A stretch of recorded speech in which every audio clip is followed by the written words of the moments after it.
Tonight, I give you 5 creepy stories to keep you up all night. So sit back, relax, and let your imagination fly. One day, a girl was walking home late night after work. It was around midnight. She lived in an apartment where they had elevator. She got in the elevator, and when the door was about to close, a strange man with a very red hoodie entered. He apologized for scaring her and asked which floor she is heading to. Without making eye contact, she told him out of fear, and the man casually pressed the button and the one below.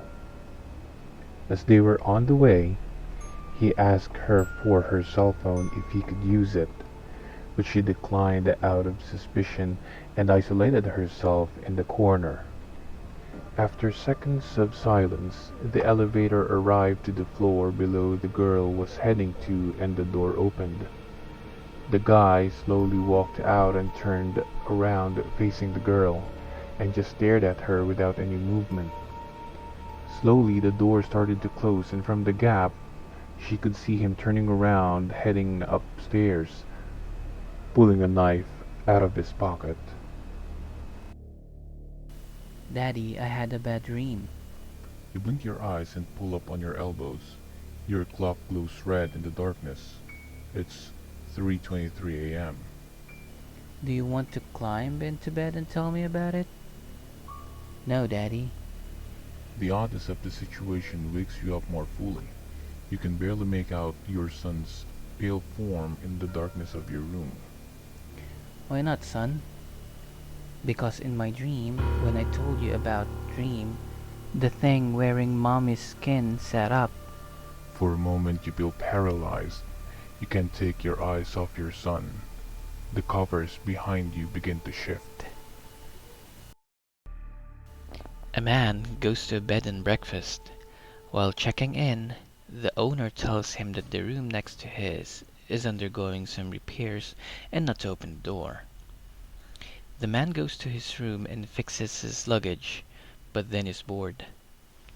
He pokes around the house a little, and with nothing else to do, he decided to see the room that needs repairing.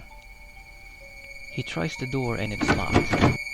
He wonders why the owner would even bother warning him about the room since it's locked anyway.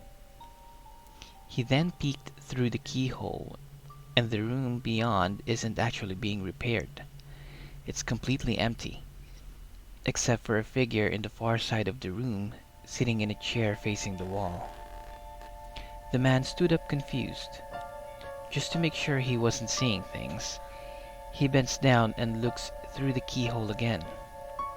This time, he doesn't see the figure or the room at all. Just pitch black, like something was blocking the keyhole.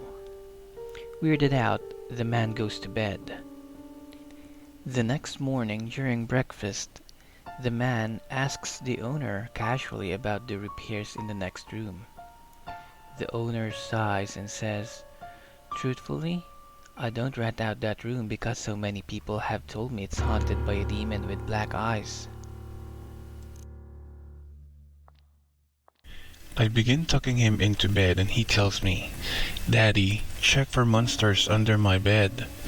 I look underneath for his amusement and see him, another him, under the bed, staring back at me quivering and whispering, "Daddy, there's somebody on my bed." Before my family and I moved to another state, my father went and visited the area to check on the progress of our new house which is being built. My father was there for a few days and was staying at some crappy Motel 6 in a shady area of the town. His room was the last room at the end of the hallway on the top floor. In the middle of the night, on the last night he was in town, he is woken by the phone ringing in his room. He groggily answers. It was the front desk, and they say something along the lines, "Sorry to wake you, but we've been receiving a couple of reports about rooms being broken into and stuff being stolen. We are calling to make sure you lock your door and are safe." My father replies that he is fine and hangs up. He decided to go double check that he locked the door. As he sits up in the bed, he noticed that the door to his room is ajar. Being spooked, he cautiously checks the room and finds that nothing is missing and no one else is in the room. He creeps to the door and peeks out. Sitting outside his room on the window sill of the hallway window is his shaving kit. Creeped out of his mind, he quickly grabs it and locks the door. After he calms down a bit, he calls down to the front desk and says, "Hey, you just called me about the break-ins around the hotel and just want to report that my room was broken into when I was sleeping. Nothing stolen and I'm fine. Figured you would like to know." The front desk replies, "You must be mistaken, sir. We never called your room and we haven't received any reports of break-ins."